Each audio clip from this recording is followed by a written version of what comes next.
So next to the ears there, or his right side, I would say it needs to be a little bit darker versus the hat on the left side, which you can see it looks a little bit lighter in value, right? Right. Your picture has it almost the opposite or similar to the same. Okay, so you'll probably need to address that. And the edge of the hat on this side, I'm saying this side is all over there, on his right side, could probably stand to move a little bit over. So it's a little bit wider at the base, a little bit wider, right? Okay. So a little bit here, you know, the part that goes up on that needs to come out just a little bit more. And the same thing on his left side. When we talk about hats, it needs to fit. And I'm just going to lean back in my chair. A hat, if you look at your screen on me, a hat needs to fit on top of that person's head. So I can't have a hat that is this wide. Okay, let me see if I can do it. Fit on my head and really actually sit on my head, right? It would need to be slightly, what the hell is this window? Hold on one second. All right, there we go. It would need to be as wide as my head to slit down on my head, correct? So it would need to be like as wide as my fingers. So you mean the bottom? You mean the bottom of the bottom, right where it's coming off of the brim right here. They need to come out just a hair bit more, so it looks a little bit scrunched up, like the head is pushed in a vice. So it needs to come out just a little bit more. I don't know what scale that is, but just a hair. On his left side, like this, it would need to kind of go flush with the forehead and hair, go like this. Okay. Line. Okay, so it's just a little tiny bit. So just use logic, guys. You think the hat has to fit onto the head, so it needs to be as wide as the head, or even a little bit wider, because some hats are, you know, depending on the material, can be kind of thick. I think you're doing fantastic. I would say just underneath the chin, I got a beard now, but just underneath the chin, a lot of times this chin bone right here tends to stick out just a little bit further than the neck area, and you get this little bit of a dark spot right here, and then it gradates and becomes slightly lighter as it goes away. Okay, so very nice. I would just darken a little bit just underneath the chin right here. Okay. Very, very well done. You're doing fantastic. Fantastic job. Very proud of you. That's awesome. Okay, who's next? Susan. Yes, Susan. There you go. All right. Which Susan? You. Okay. Well, I don't have a drawing to show. Pat, can you mute your computer, please? Can you Can I do that without going off gallery? This is what I was trying to draw. I don't have the drawing of it. I put it on a canvas and I'm partway through painting it. Okay. Maybe next week I'll be able to show you the completed thing. Yeah, that works. This was the original drawing, the original photo I had, which is, you can see, very dark. Yeah. And I lightened it up some. Yeah. But I did use those methods for measuring how far the eyes and where the nose was and so on. So it was very helpful. Good. You know, little by little, it will start to make sense. And so if you can hold up your picture real quick of your dog, just for a minute or so, I want to just show people real quick. Just hold still real quick. Let me toggle my camera here. Okay. Shit, too much. Ooh, sorry, I didn't mean to cuss. All right, we'll get there. All right, here we go. So looking at your dog, right? If I decided I was going to draw your dog this big, right, if you could hold it up just a little bit more, because I can't see the bottom of his face. There, right there. There. His eyes are about a third of the way on my drawing here. I'm just drawing the top and the bottom of his snout there, the top of his head. I'm going to say about a third of the way, roughly. So that's where his eyes are about in that picture. And then a little bit higher than a third away from the bottom is the center of that nose, right? His head is about as wide as, look, I just want to show you guys how simple this is. About 3/4 of the entire height. So about 3/4 of the entire height is the actual width of the, let's just say, the face of the dog, right? And I'm just trying to make sure, I want to motivate you guys. I want you guys to be, you know, excited about this as I am. I love teaching and I love seeing you guys succeed. It gives me more satisfaction than anything else. And so I'm just going to say about the center third of his face from left to right is the width of his nose.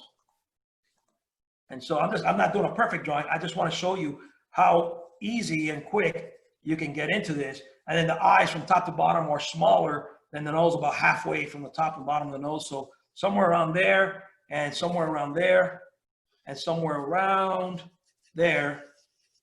And so something like this, and then just to the center of the eye, a little bit over, we do this, and it goes, the bottom of his ear goes past the bottom of his nose. So somewhere around there. Doesn't have to be perfect. So you can see how quick, and it's kind of dark, but it's hard to see it, but I think it's something like this over there. I can't really tell on that side.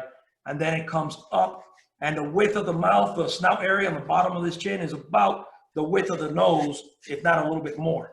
See how I'm not guessing? I'm using things that are on the actual photo to guide me. And it's about as high from the bottom here to the bottom of the nose, about halfway is where the top of his snout, or whatever you would call that, is. And so that would be a very, again, I'm drawing from a picture being held up for me, and I can't see it all, but I just want to show you how simple we can get through this process once you start getting into it, right? And voila, you got yourself, you know, a 30-second dog, right? And so that's it, right? And you see the shoulder line of this dog is about halfway up the nose, so somewhere around there. Remember what I said about shoulders? Imagine if I put the shoulder line down here, and you forget this. Look how that changes. That puts his head way up above his body, correct?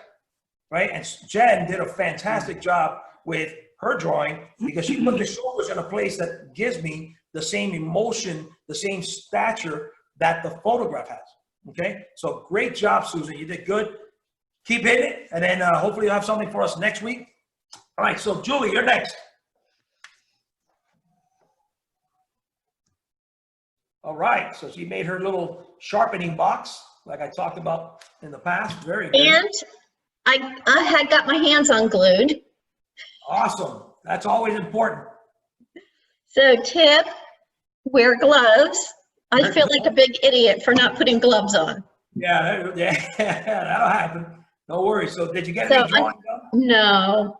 Okay, No. no problem. No problem. But this took me 2 times of being in your class. Excellent. That's not good to brag about that, but hey, whatever. It takes you 2 times or 8 times. That's the best little sharpening thing ever. If you use solid sandpaper, it'll clog faster. That's why I like having the little screen sandpaper. I think I like this feta cheese box thing Yeah, too. feta cheese, and it's good. You can always eat it, so you have an excuse to buy, you know, feta cheese. All right, Annie, you're next. This guy.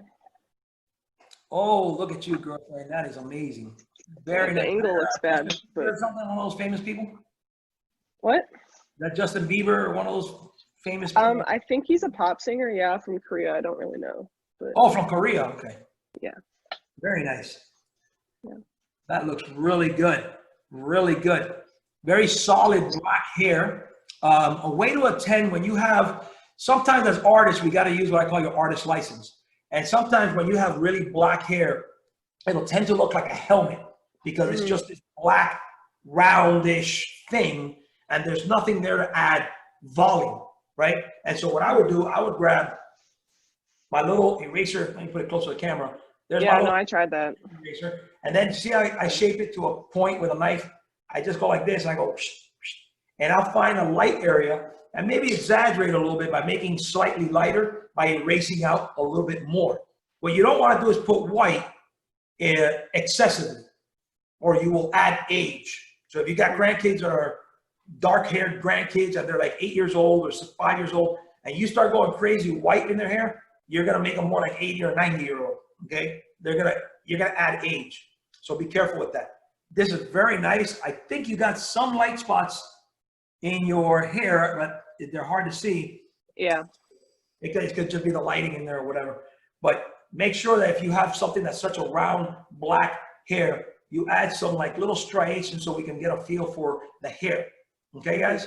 Looks very, very well done. The values are amazing. I hope you're showing off to your art friends that you're a biology major and you decided to, you know, show off how you got better skills than they do. That's I'm awesome. not a biology major. I was a chemistry major, and now I'm in Wow, I'm in grad school for whatever, psychology. you're a nerd, you do chemical stuff. Good for you, I'm proud of you. All right, we got Pat, is that right? 821, 821? There you go, you gotta hit unmute, baby. You gotta hit unmute. You gotta take it off mute. It's a fun class, right? I think she already showed hers. Yeah, I think I did. I was the one with the yeah, that's girl. right, the little girl. Yeah. Excellent, you got good values. That looks fantastic, fantastic. I hope that, I know you've been in my class before and we took it as far as figure drawing, where we've done some nude figures and stuff, so we won't be able to do that in this class, but in the future, we might be able to do nude figures. And if you have a problem with nude figures, okay, for whatever reason, personal reason, whatever, email me. So I know, hey, Rob, I'm not a nude figure person. So if you decide to take my class in the future, I know how to address that better, okay? Maybe Well, I do both. I do both figures. And I do more portraits than figures. yeah, This was something actually different for me. I usually do portraits. very, very nice. Good job with Figure. the piece of light on her hair. I can't wait to see that done again in charcoal. And it's great when you do it twice because the second one comes out better. It'll be easier, I hope. Yeah, You know, well, to get the proportions, because it took a while just to get them accurate. What I thought was accurate, but I don't know if they are. you know, it's passable. It looks like a little girl in a rocking chair or whatever. It doesn't matter if it looks exactly like the photograph in size or scale. As long as you get close, my favorite line, good enough for government work. That's all it means to be, good enough. Yeah. All right, Laura, you're next.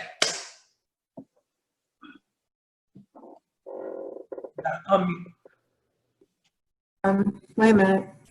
You already did me. We talked about yours earlier, what? Yeah, you did me first. Okay, sorry, because And I keep losing you and having to sign out in again, constantly, in and out, in and out. I don't know what's going on.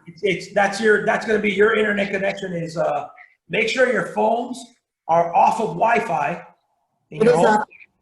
Make sure yours and your husband's phones are off of Wi-Fi. If you have any other computers open, make sure you take them off of Wi-Fi. If you watch internet TV, make sure you got the TV turned off. Okay, It is. It is. That's all I can do to help you there. Then you got to call your provider and maybe see if you can get more megabytes. Sometimes they just give it to you for free. Okay, excellent. You guys all did fantastic. I'm gonna toggle this camera. All right, we got that.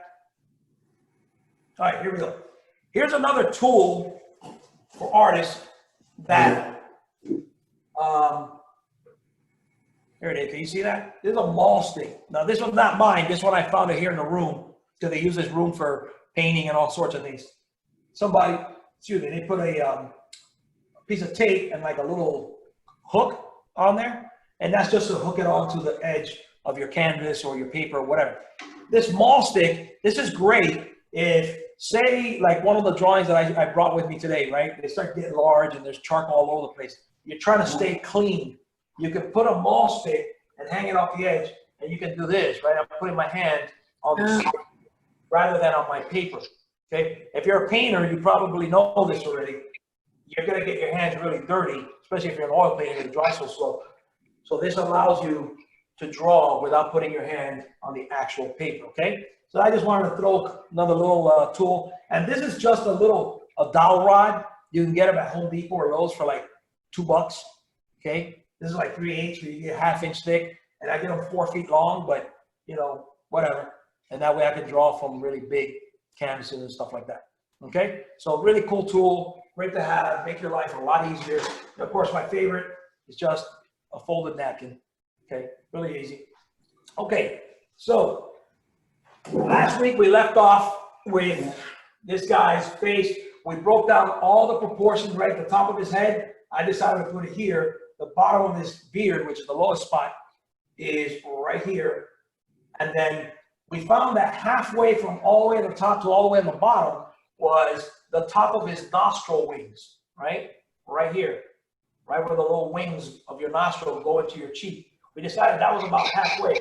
So for the whole head, halfway is right there. So I went from my whole head. I noticed that my size just by coincidence happens to be similar in size. I don't care about how big this is or how big this is. We are not transferring sizes over. If you do that, you're not making art, you're just a really slow Xerox machine and a really bad one.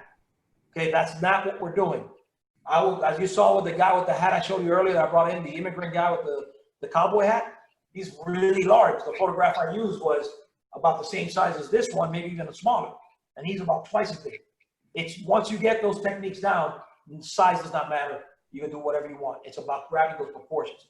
So, Bethany, for you, check your emails because you were on the list of names that I got and the email and all that. You should have this guy, and my email is info@pavoneart.com.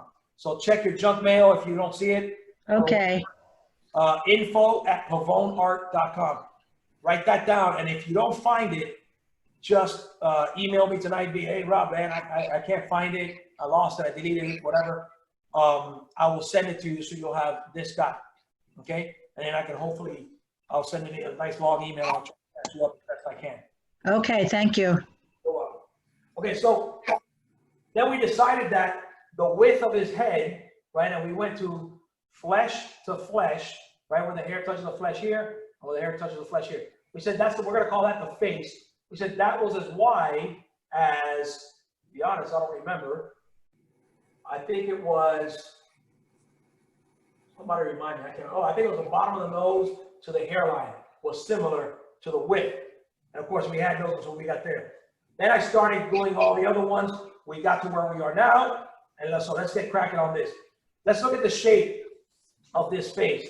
A little thing I talked about last week is the covering technique, right?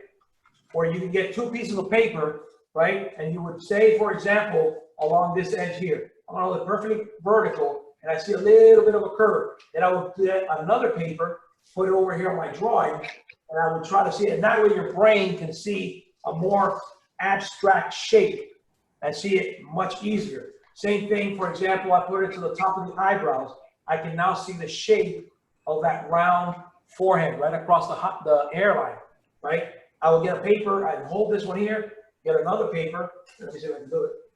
Put it on my eyebrow line, and now I'm comparing the dome of his forehead there to the dome of my forehead, and I'm looking at it as just a shape. And I say, wow, mine looks really off.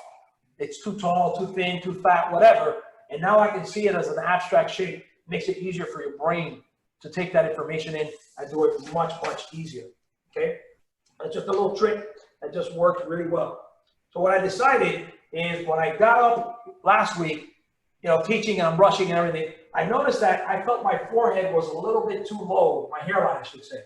So I brought it up just a little bit, and that made sense. So I had whipped the hairline a little bit too low. Why do I bring this up? If you need to make changes, and you will, okay, you may say, you know what, I put the eyes a little too high, and maybe they should be a little bit lower. A little bit is a little bit. If your little bit ends up being at the scale that I'm drawing at, a ½ an inch, that's not a little bit, man. That is huge, okay? Then you really gotta just stop what you're doing and just go over everything you have done and make sure that things are lined up properly, okay? Because a little bit is, a 1/16 or an 1/8 of an inch, or maybe even a quarter. But anything more than that, it ends up being, anything more than, say, that much, that means you're way off. You really need to double check. Because remember, all these proportions affect other proportions. All right, so now I'm doing the shape of these cheeks right up in here, the cheek muscles, and how it ties into the beard. So we're just gonna draw a little bit, and I'm gonna go into how I do the hair. I'll probably do just a little hair demo to the, what do you call it, up in the head area. And then it'll be the same thing down in the beard. Now, let me tell you right now, drawing for me, as far as doing this, what you see here, is extremely easy. I can knock this out sometimes as fast as 10 minutes to 20 minutes, ½ hour, depending on complexity. The thing that takes the longest is the shading, okay? So always remember that, because I don't want you to get frustrated. If you're like, man, it's taking me 4 hours shading this thing to look good, then you're probably doing it right, okay? Drawing is the part that's actually the fastest. It's the shading that takes the longest. And so now everything, again, now I hold my pencil, right? I'm ringing a bell, so it's not in my palm, it's floating like so. That way I don't press too hard. And all these lines can magically, they just go away when I erase them. That way I can clean my drawing up, make it look nice. So I'm gonna start now with some of the shapes. Now I can hold my pencil a little bit further forward because I need a little more control. I can start shaping out the eye. I'm gonna try to concentrate on the gentleman's right eye and probably just worry about that one eye. A lot of what I do is basically do as I say, not as I do, only because I'm an instructor and I want to get the point across, and I'll make that known to you, okay? In this case, I'm probably going to concentrate on this eye for today. I don't want you to go as far as I'm going with this eye on a regular basis. I would like you to work simultaneously on the other eye, so one eye doesn't look off, okay? But for the sake of instruction, I'm going to concentrate on just one eye. And so now, and again, I'm doing this very, very soft, and I'm just looking at how things are tied in. And I know you weren't here last week, Bethany, so I know some of this might be a little confusing to you. I'm sorry you had a problem with your internet or connecting or whatever it was. But you know, I'll probably do this again this season. If they offer it again, I'll probably do it again. So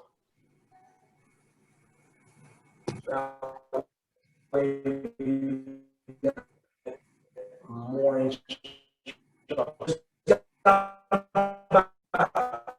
my house, so I'm extremely tired. I need a vacation from my vacation and from my kids and everybody else. So you're welcome. There we go. Got that. Now look at the wrinkle that I'm pointing to on his face, right? This is what I mean by just knowing how far out to go. Right? I'm not guessing at anything. At no time is this ever a guess for me. Everything is constantly being thought out. This line starts here, so just below the tear duct, right? My tear duct's roughly around here, so just below it. Then I come across, I come down, right, a little bit more than one of the eye openings. You see where his eyelash area is? That distance, about twice, is how far down this wrinkle goes. Okay, I hope you guys heard that. So over here, Excuse me, Robert, how do I make you bigger? You're just a little tiny thing. I can't hardly see you. What do I touch? You hit the pin. You go to Robert's box and it says pin. And when you hit pin, it'll open it up. It's, oh, pin video. yeah. Thank you. Thank you, thank you. Better? Yes, thank you. Excellent. Thank you so much for the help. I'm just as confused with this stuff as you guys are. It's my first time doing it. All right. So back to this photo here. Look at the height of his eye. The height, I mean, is the opening, right? How big it is from top to bottom. This eyelash area here to the eyelash area. That little tiny distance can easily go in there once, twice roughly, to get to the bottom of this wrinkle, correct? And we figured out how tall to do his eye last week. Are we understanding now how I know to come down this distance once, twice, and now I'm using the same proportions, right? The same ratio that this guy has here, I'm using it here on my drawing.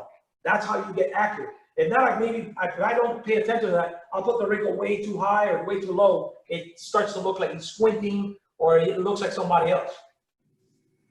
And so then it comes out, and then the wrinkle comes out, and before it turns downward, it comes to about right there.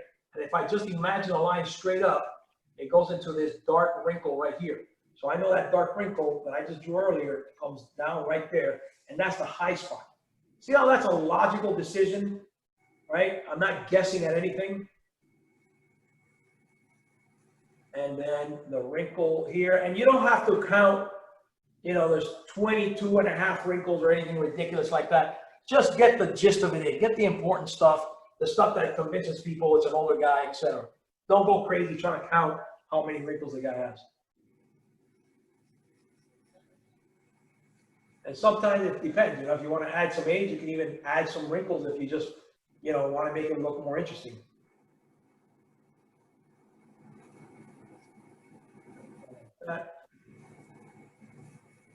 Somebody's sharpening the heck out of that pencil.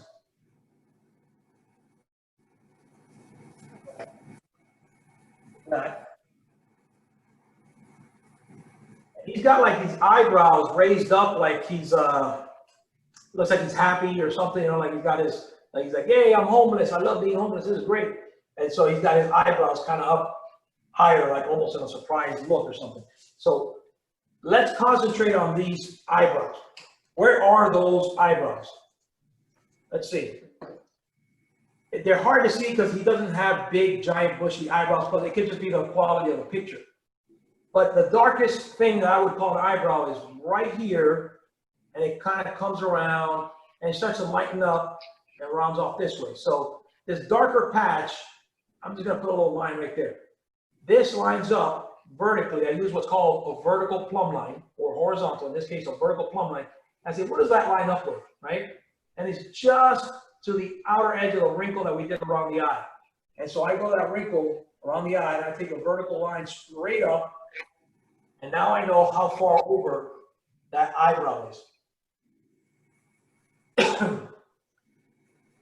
And I already have the top of the eyebrow by this line marked off. And I'm just turning my pencil at an angle down like so, so I can kind of use the side of it to just kind of brush on, I guess you could say, a thicker line really lightly. Remember that we're going to draw lighter, including the shading, lighter than what we ultimately want it to be. Now, why would I do that? That just sounds like a lot of work. Dude, why don't you just shade it as dark or as light or whatever as you see it? Well, the reason is, as human beings, we can be very confused very easily, okay? And so for that reason, I teach my students to go lighter than you ultimately will have it. That way, you can easily darken something.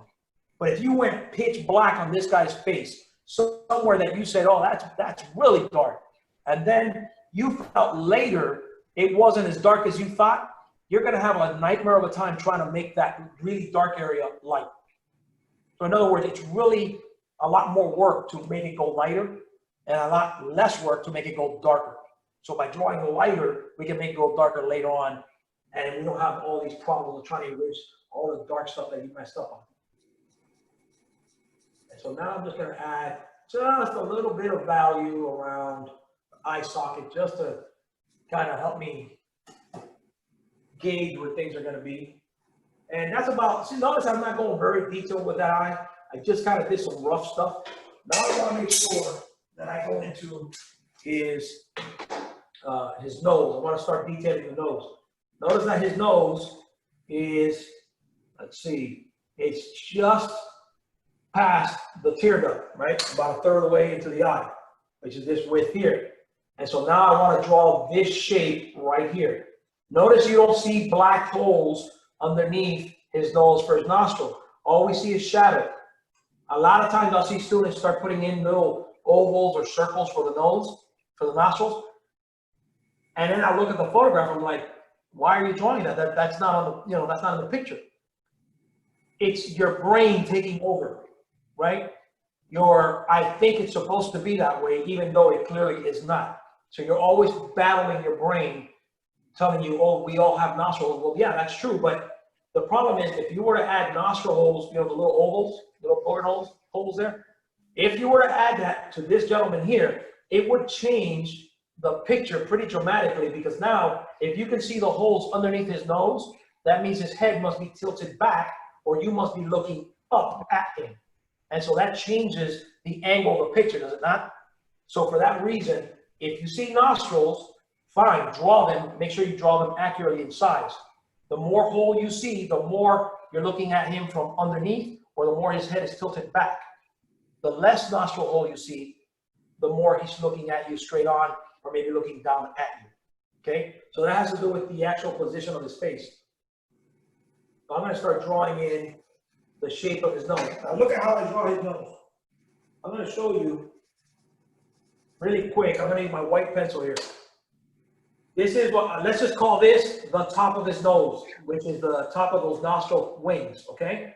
Remember we did that last week, and this is the bottom or the lowest point of the nose, which is right down the center there, right where it meets the filter. On this side over here, and then on this over here is the outside wings of the nose. Notice we get like a nice little rectangle around the nose. By doing this rectangle on your printout, it makes it physically easier for you as an artist to determine how that shape works, okay? You do this enough, you'll get to a point where you don't need to do this, or very little. Let's look on this side of the nostril here. From top to bottom, right, the top of the nostril wing to the bottom of the nose, this rectangle, right about, I'd say, halfway, from top to bottom, is where this nostril bottom is. See that? So from here to here, about halfway down, is where the bottom of this nostril starts. So now I can go to my drawing, about halfway down. Same thing on this side, maybe a little lower than halfway. About halfway to a little lower than halfway. Now we know where this starts. Then we look in here and we say, well, this rounds off, but it's kind of flattened out about that much. See those two lines I just drew? How wide is that? Well, it's not third, but it's not, you know, I'd say it's probably a quarter of this whole distance. But at least it just gives you a visual. And so I'm going to do something that looks similar in proportion over here on my drawing. And so I got my little stripes. That just kind of guides. You see how we're cutting things down a little smaller, progressively getting there closer and closer? It just makes it so much easier. Now all I know is that from this dot, this line, up to this line, I just need to draw this little slight curve. And so I go like this.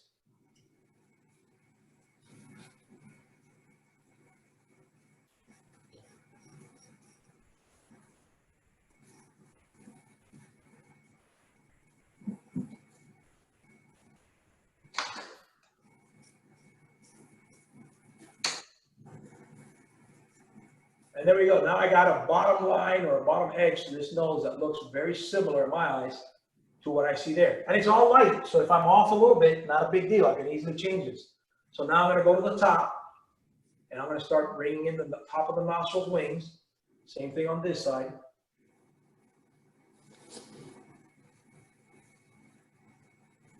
Like so. Now you'll notice there's like the bone structure giving you the cartilage of the nose right up in here, and it's right here, right? And you can see a little shadow there. So the nose wings right here, the nostril wings, aren't very wide. And he's got a very big round area for his nose, okay? I'd say something about that big. Now I'm gonna stop real quick and I'm gonna sketch something out for you guys to kind of bring this point home. Now that's how I'm gonna run the class. I'm gonna start doing that more often to kind of give you that. Notice I'm drawing this line. A lot of times in cartoons, you'll see little lines to define a nose, right? Somebody does this and, you know, they do this thing and they'll say, okay, these lines don't exist in real life. That is not a real nose. All this line is representing is the edge of this little shadow right here. That's all that is, okay? If you draw lines, it'll look cartoony and unreal. We use value, dark and light, to make the little hump that we call the nose bridge look like it's coming at us, okay?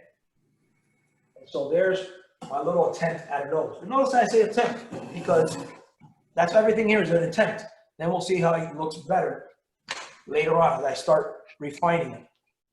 Let me go change my, there we go. Okay. So let me see, let me roll this paper a little bit more. Okay, there we go. I'm going to draw a nose for you real fast, just so you guys are on the same page with me and you get what I'm saying.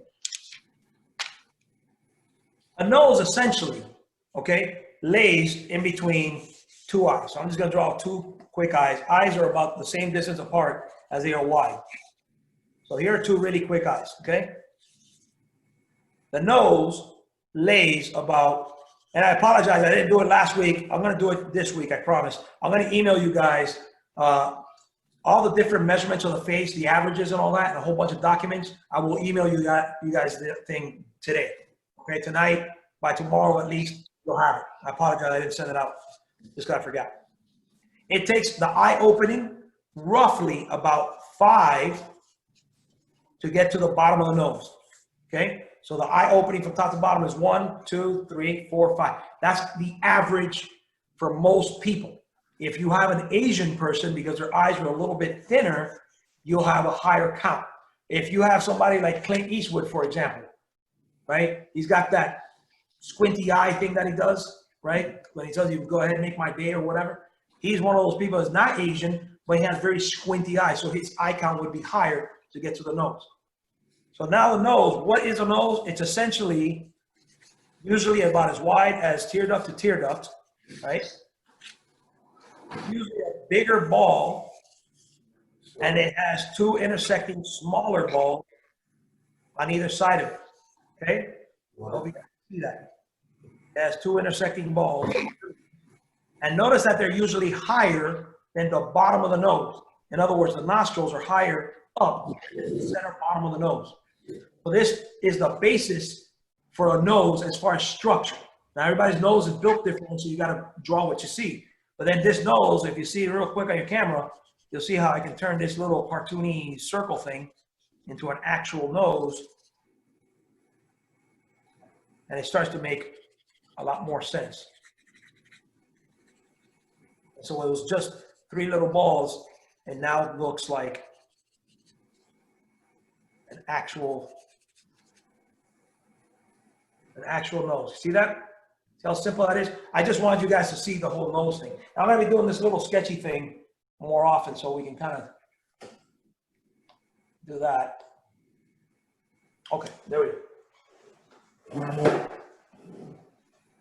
All right, so his nose is about that wide. I'm going to try to speed this up a little bit so I can get as much info as I can into you guys. And so here's the beard, mustache thing. I'm going to do something that I don't want you guys to do until you're ready. Okay, remember, do as I say, not as I do. I'm going to start erasing some of these lines that I don't need because they're going to get in the way of what I'm going to do. I don't want them to be buried underneath, and then you'll see it and it's going to look weird and it's harder to erase later on. You only want to do this after you've gotten this thing shaped out, you know, the erasing of the lines, until, you know, when you feel comfortable, yes, I like what I see and I can move on. Okay.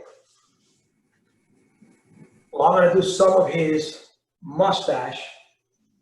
I'm going to try not to lose this line here. And for his mouth, because you really can't see anything, you can only see a little bit of a lip. I'm just going to do a blackish, you know, value in there, just dark. Just because it's just dark anyways. Make life simple. And then if we decide, you know, if they do another class, I'll pick maybe like a young person and no beard or anything. We can learn how to do a mouth, which is really, there's nothing to it. It's really easy. Another little shape. Now, I'm going to show you how to do hair. This applies to the hair on the head, the beard, the mustache, doesn't matter, okay? I'm going to show you how I do it, and there's different varieties of ways of doing it, but essentially it ends up being the same thing that I'm showing you here. Let me get my... And the filters are coming. Remember to mute yourself. If you're not asking me a question, make sure you mute yourself so we don't get any background noise. Okay, so again, do as I say, not as I do. I'm kind of rushing along just to kind of get the process going here. But I want you guys to look at your drawing and make sure you like it and things are working for you as far as the size. Okay, so don't go as fast as I'm going. I'm only doing it because I just want to get through this. So this hair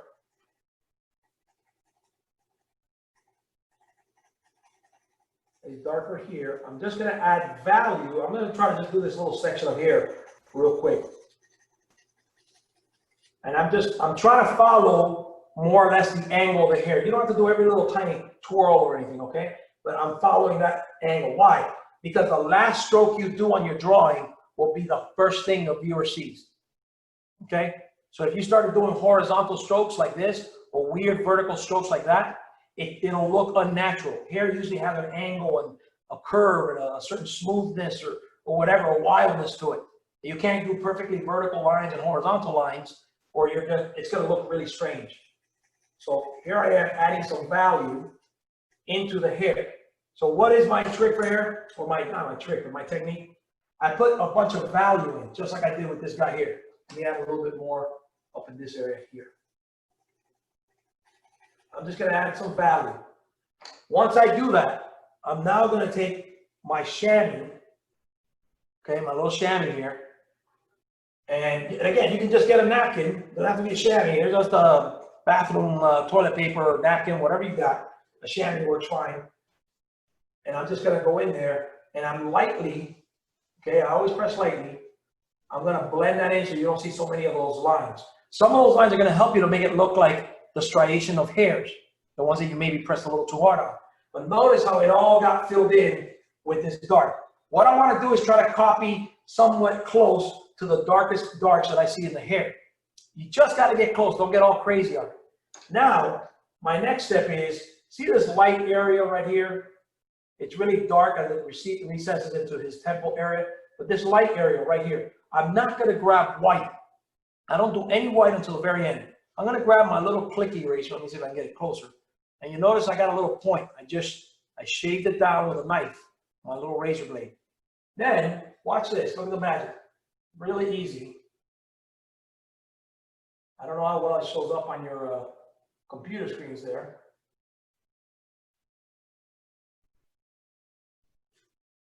And I just put in some of those eraser lines. I'm erasing out. In other words, it's called subtractive drawing. I don't know how much you can see that. Let me see if I can get a little closer. Sorry, the setup here is kind of a little bit uncomfortable for me. I'm trying to make it where you guys can see. Can you see how it looks a little lighter on this side? Right there. That's where I erased out.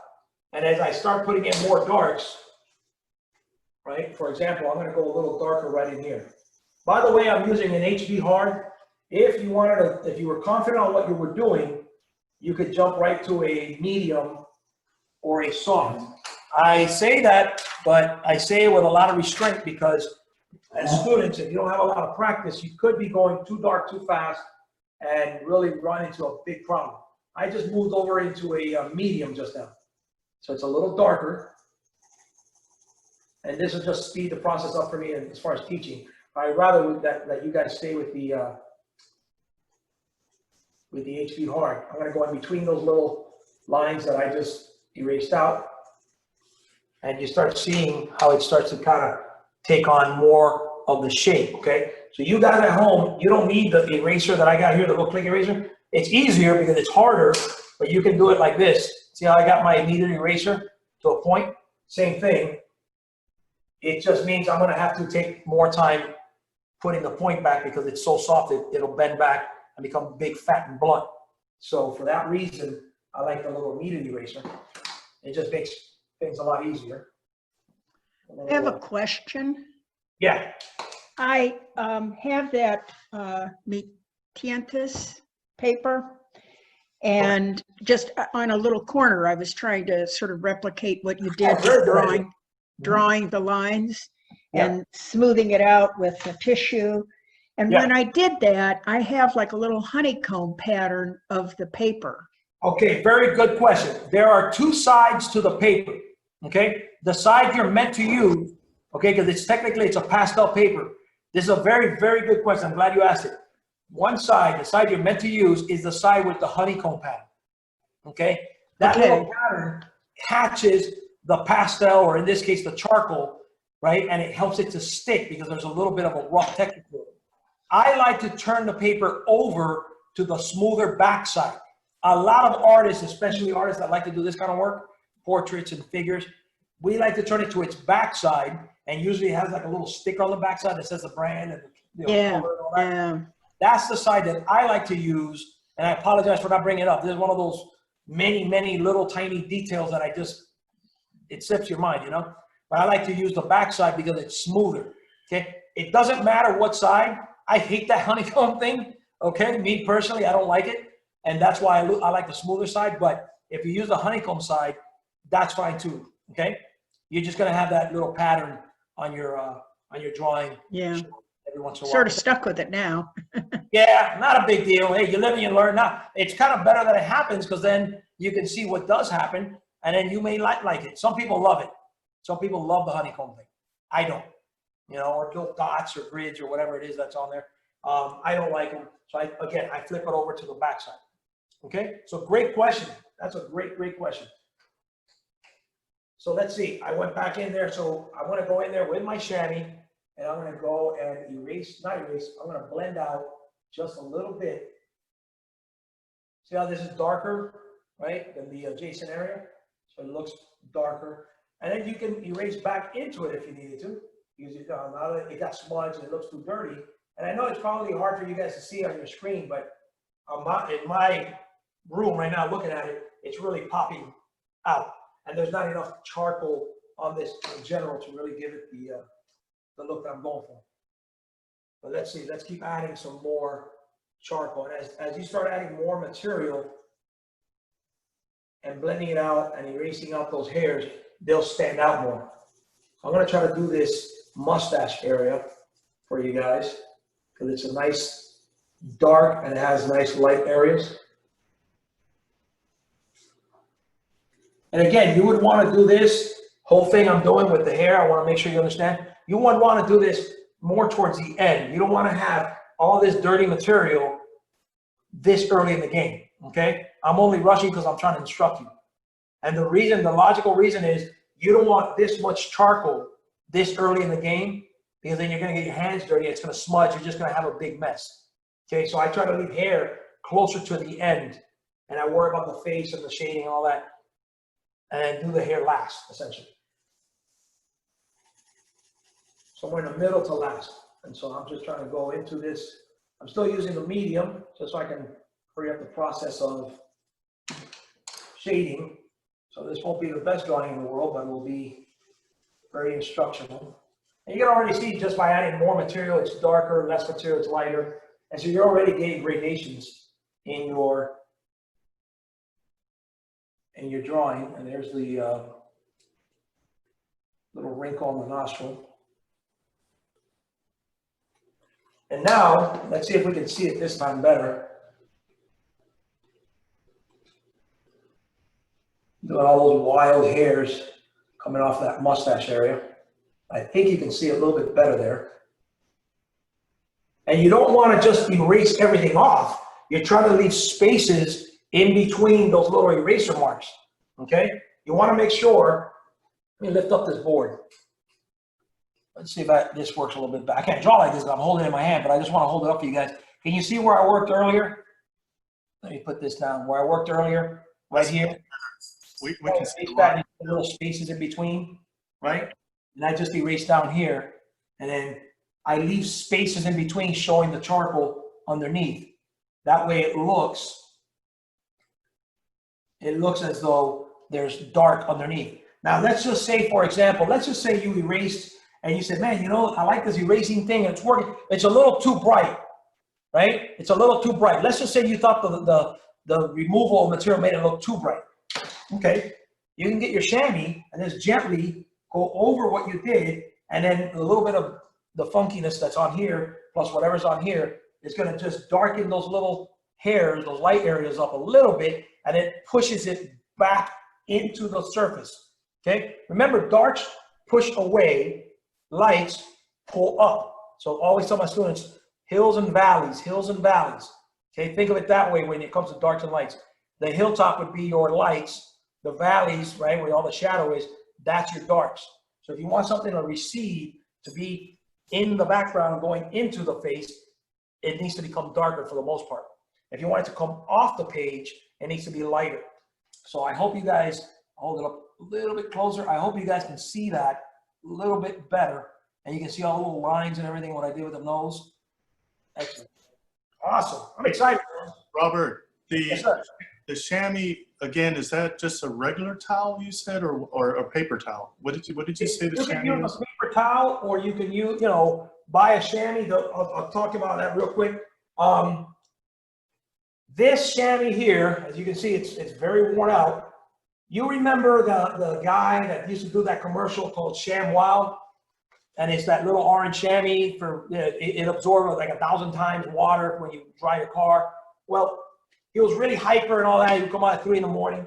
My wife must have been awake one day at 3 in the morning, because guess what? We ended up with 2 of those stupid packs in my house. Well, like 4 years later, they're still sitting in the laundry room in plastic, unopened. Okay, they do that on purpose. They know you're not thinking logically at 3 in the morning.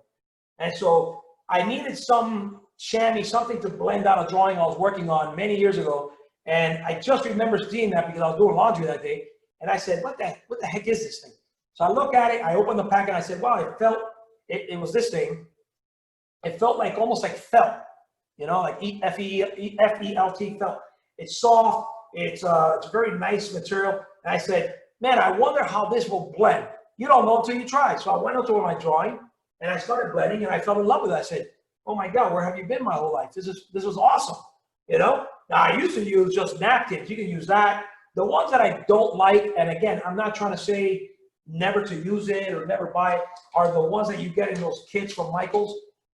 Okay, it'll be like a little rectangle like this. It's basically pigskin, and so I find it too leathery and too hard for my taste. So I don't personally like the feel of it, and I don't like the effects that I get. That's why I don't recommend them. But if you know how to work it and you enjoy it, then please use whatever makes you happy. Some flea markets will sell these for like 20 bucks a packet, you know, that big, and then you just cut rectangle. I usually give them out for free to my students on day 1 of class when we're doing live sessions. But I'm not having a live session, so you got to go out and buy your own. But if I see you in the fall, I can get you one. You know, you have to pay for it. You have to look for it. That little rectangle, as you can see, this has been around for a very, very long time. That is a lot of blending right there, man. Cool. That's a good explanation. Yeah, that's a very good explanation. I appreciate it. No, my pleasure. Any questions you guys got, please throw them at me. Don't be shy. Yes, ma'am. Do you ever use the blending stick like this? Yeah, the blending stuff, same thing. Let me grab mine. Very, very good question. I love questions. It makes my class fun. Otherwise, I'll pass on. All right, let me see what about, let me look for mine real quick. Okay, great. I left mine. Oh, here it is. Thank God. I thought I left it at home. There we go. I've got some projects I'm working on now. So I have to pack and unpack. So, okay, here's mine. The number one thing about my blending stuff that I want you all to remember: black side, white side. Why? Imagine I went into the white area that I was working so hard on, and I didn't pay attention. I just grabbed it. And I have the black side, the side with the charcoal, and I go right into all that nice white charcoal. What do you think is going to happen? You're going to have a big old mess, right? Or vice versa. You got a bunch of black charcoal, and you got the white residue from what you were blending in white, and you go into that black charcoal. You're not going to ruin the drawing completely, but you're just giving yourself a heck of a lot more work that you didn't otherwise need to do, okay? So segregate one side black, one side white, and in that way, pay attention. Don't ever just grab it and use it. I always look down at my table and I say, okay, I'm about to blend more of the whites, so I'll grab the white side. Or I'm in the real dark black area or gray area, I'm gonna grab the charcoal side, the black side. Okay, so in this case, segregation is a very, very important thing, or you will regret it. Okay, and this is very easily used. Watch my hand. Again, notice how pointy mine are. If your blending stuff, after using it for a long time, starts to become round on the tip, you are not taking my class, I presume, because that means you're doing it wrong. You don't blend like this, okay, straight down like you would with a pen. You blend using its side, that angle. Because if not, you end up getting a lot more pressure when you use it this way. You'll get a bunch of pressure and you're gonna get a lot of like streaks and lines. It's gonna look like crap. When you go like this, just imagine my hand with my fist here was the paper. Look at the angle I'm doing at. See that angle? That nice low angle? I'm using that wide surface. And so I can go in here and I can blend like this. Right? And you don't need brushes. A lot of times I'll just draw with this just to prove to students that you don't need a lot of tools. And I can just go in there like that, right? But of course, having brushes is handy because sometimes, you know, I can get a nice soft brush like this bigger and do this thing and just kind of cover a large area. And if I need a really large area covered, I use my chamois. My chamois is essentially like having a big old brush when you're doing a sky, for example. You wouldn't want to do a large canvas with a brush this big, right? You would be there for years. You were on a bigger brush. That's essentially it. So little tiny fine areas, boom. Slightly larger, like the side of the face, boom. Big old areas like the whole face or the whole side of the face or maybe the hair, boom, this big one. See how it's just logical? And then this furry one is not for blending at all. It's just to clean off any little residue of the eraser. Okay, so I got a few more minutes. I'm gonna keep talking until they kick me out of the building. How's that? Okay, I'm gonna keep going until somebody comes in here and yells at me. I'm gonna act stupid. So I'm gonna get rid of this line. I wanna do a little bit of a white today, just before we close up. So I'm gonna do a little white on the eye, and I'll do a little bit of a demo of an eye next week, of an eye that looks a little bit clearer than this one. You know, this guy's old and he got a lot of wrinkles. It's hard to see his stuff. So there, notice the light is coming this way, right? It's coming like this. And so the eye being a round sphere coming outside of a hole in your head, it's got shadow here as the bridge of the nose casts a shadow down, and then the little round part right here is catching some of that light. So I'm gonna just gently apply some of this white, really gently, like so. You don't want white everywhere you see light. You only want it where you see bright light. There's a difference. Only where you see highlights. And this is really at the point when I start shading all that, where all these weird, funky lines start to really take on the look of a person. I've had my kids come in and be like, wow, Daddy, that's terrible. And I'm like, wow, that's a real vote of confidence from my children, right? And then they come back an hour later, 2 hours later, and they're like, wow, that looks great. What happened to that ugly drawing you were working on before? Right? The little kids, they don't know any better. And it's because they saw all this stuff, you know, all those little rectangles and weird lines. It doesn't look like anything. But now when I start doing this, this starts to add form. It gives it a sense of shape. Things start to look round and they look like they're catching the light.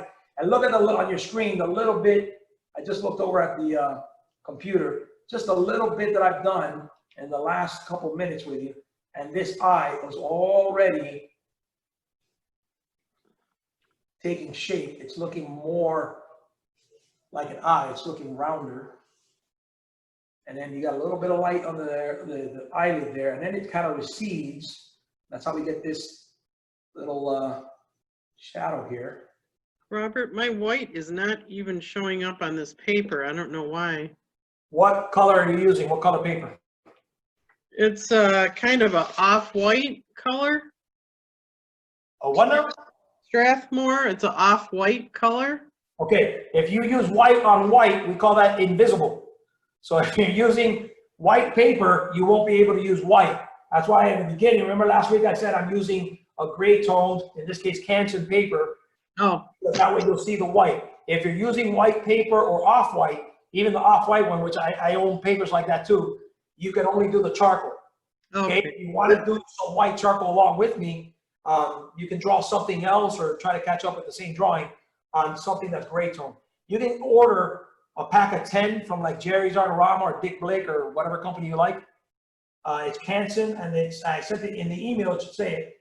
I'm using Moonstone, but you can use whatever color you want.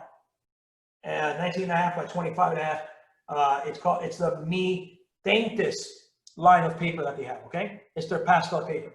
I have pastel, yeah, I should have used that. It's pastel paper. Okay. Yeah, yeah.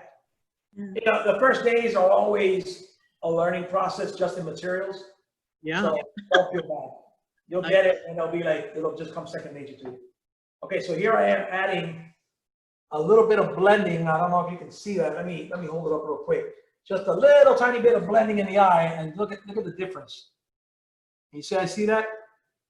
A little bit of or a lot more difference. And all I did was just add a little bit more refinement in charcoal and a little bit of white to the eye. By the way, my favorite color is Moonstone, but I like a lot of the other gray ones. I also like felt gray. So just in case you're wondering what I like to use. Robert, what color are you using right now? Because I'm starting over because I used the wrong side of the paper, which I hate like you. So I'm going to start all over on both of them. I'm using Moonstone. Moonstone, because I have gray, what is it? I have got Canson. Yeah. Canson steel gray. Yeah, that's fine too. That's fine too. It's a little darker, but that's fine. Any of the color of the paper just needs to be mid-value, guys. In other words, it can't be black and it can't be white. It needs to be in the middle, right? So mid-value meaning that it's middle tone. In other words, I drag my black pencil across it and I see a black line. I drag this is actually how I test it. I drag a white pencil across it and I see white. If I have a hard time seeing one or the other, then that means it's either too dark or too light. Okay, so moonstone, felt gray, any of the grays will work pretty much. Okay, any of the gray ones, doesn't matter if it's steel gray, gun steel gray, or whatever gray, they all work. The Hobby Lobby in Northport also carries it, and it's $2.99 a sheet. Oh wow, Hobby Lobby actually carries this brand. Yeah, they do. They have several different racks with different colors. The one I'm using is sand. Sand, like that's what I showed you guys. Called sand. I love sand. The We arrow- also have a bunch of the colors here at the back too, if you guys want to just come and check out what we have here for $1.99 a sheet. There you go. $2 a sheet. You can't beat that. It might be worth the drive. Who invited that stranger into my class, huh? That's what I want to know. Can't say that because that's my boss. I muted her. I muted her. So yeah, you can come to the back. If you live close here, it's in Punta Gorda. I don't know where you guys are at. If you're in Michigan, that's going to be a problem. But for the rest of you, come on down. You can get it for a couple bucks, I guess, and save yourself some money. If you live real close, you can come by and say hi to me. I'll give you a nice big wet one on your cheek and put you out on your way and explain to you anything else. I'm usually here around 10, about a full hour before. So if you got any questions and you'd rather that I answer them face to face, if it's easier, and you live close by enough, you know, please come on by. As long as they don't have a problem with it here, I don't have a problem with it. Just bring a mask or whatever.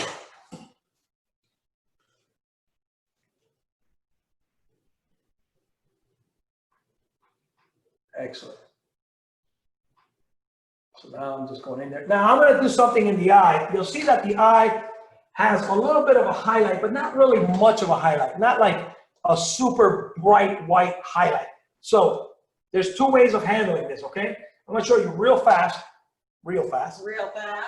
I'm going to go over with my little stump right here. Okay, they're already coming in telling me to get the heck out of the building.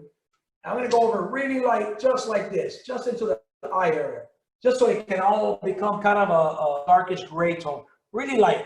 Then, if I want to be true to what I see here in my photograph, okay, I can go in there and with my little eraser, right, my little eraser pen, I can go in there and do this.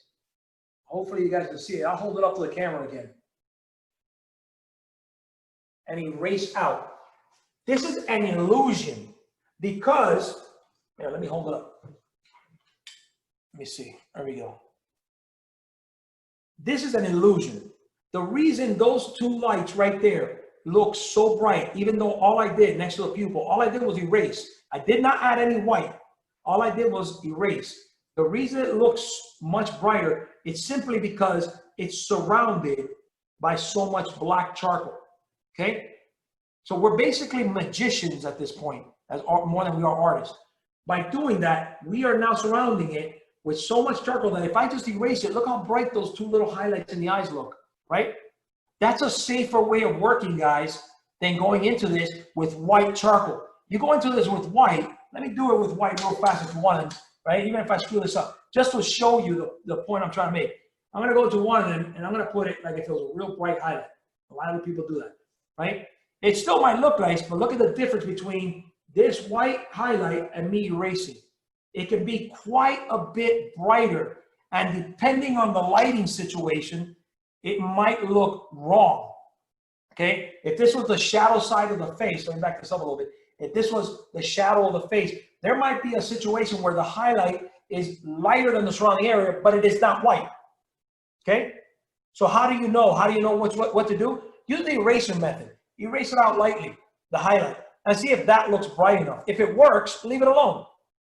If it's not bright enough, then you may want to add a little white to it, okay? But usually on the shadow side, we don't do any white because white represents direct lighting, whereas erasing means it's a lighter area, okay? Right, white. What do you do to get rid of a bright white with charcoal so it isn't smudgy? Great question. The only thing I can tell you is just be clean. Try not to smudge, okay? Sometimes the charcoal will blend into the white, and I'll go over that into the forehead next week. And it'll kind of give you this little gray zone. That's fine. That's not a big deal, okay? It'll actually make it look good sometimes because they blend with each other. But if it's becoming smudgy, that means you probably are blending in a way, or putting your hand over it, or your napkin, or whatever you're doing, and it's kind of making it dirty, okay? So I'm getting the boot in the butt here. So I hope you guys had a great time. Let me go over to the Thank you, Robert, very much. base of mine. Let me see. One more. There we go. Okay. So I hope you guys had a good time. Next week, we're going to continue working on this gentleman. I'm going to go to the forehead and do some light on the forehead. I think we covered so much with the hair and everything that I think maybe next week what I'll do, I'm going to think about it when I get home. I might be sending you guys an email with another picture, okay? Another photograph for you guys to print out, okay? So what I'm going to do is I'll have you print it out and we'll have it ready. And if I see that, you know, hey, we're killing this guy, let's move on to something else, then we can maybe do a woman or something for the last 2 weeks to kind of make it more interesting. You won't get bored on me. So I might just do a little demo with, say, his forehead where the light is hitting and how to blend that out. And then I'm going to call him done. And then we can move on to the other one. And you guys can finish him, because you can see it's just becoming repetitive at this point, right? Finish him on your own time. And then on the third week, I would like to see you guys with this guy finished up. I'm going to do a quick critique and then go right into the other person. Okay? How does that sound? Does that sound like a plan? Right? Sure. Hopefully it gives you guys something fun to do. Okay? Bethany, you got my email, info@pavoneart.com. Send me an email so I don't forget, hey, dummy, send me the picture, and then I will resend it to you. Print it out. Try to get as far as you can, as far as you saw in this demonstration today. Just try your best, and then we'll start moving on to the next step. Okay, thank you. Thank you, Robert. Guys, had a great time. It was fun seeing you again. Robert, You want us to do more of the drawing then, well, this week? Yeah, do if you can, leave him. Okay, If you want, you know what? If you want to work on him, that's fine. Work on him a little bit further. Okay. I pretty much covered most of the basics. Try to see if you can maybe take him further. If you want to work on something else, that's up to you. Just so you can have something to show us in class. Okay, I would Gotcha. say him because you know what? He's pretty far along. okay. Robert, can you send me a picture of him on email? I never got a picture of him. Oh, okay. I didn't know that. Okay, I will send you again. Email me so I don't forget. 'Cause I leave here. What's your email? What's your email? Info, short for information. Info. Info? At Pavone Art. That's my last name. PAVON. PavoneArt.com. Okay. And if something happens and you lose your little note paper, you can call up the VAC and have them give you my email. Okay. Okay. If something were to happen. All right, thanks. Thank you. Thanks, Robert. Have a good week. Thank you. Awesome, guys. God bless. Take care. Thanks, Robert. Thank you, bye. Bye all. Bye-bye. Bye, everybody.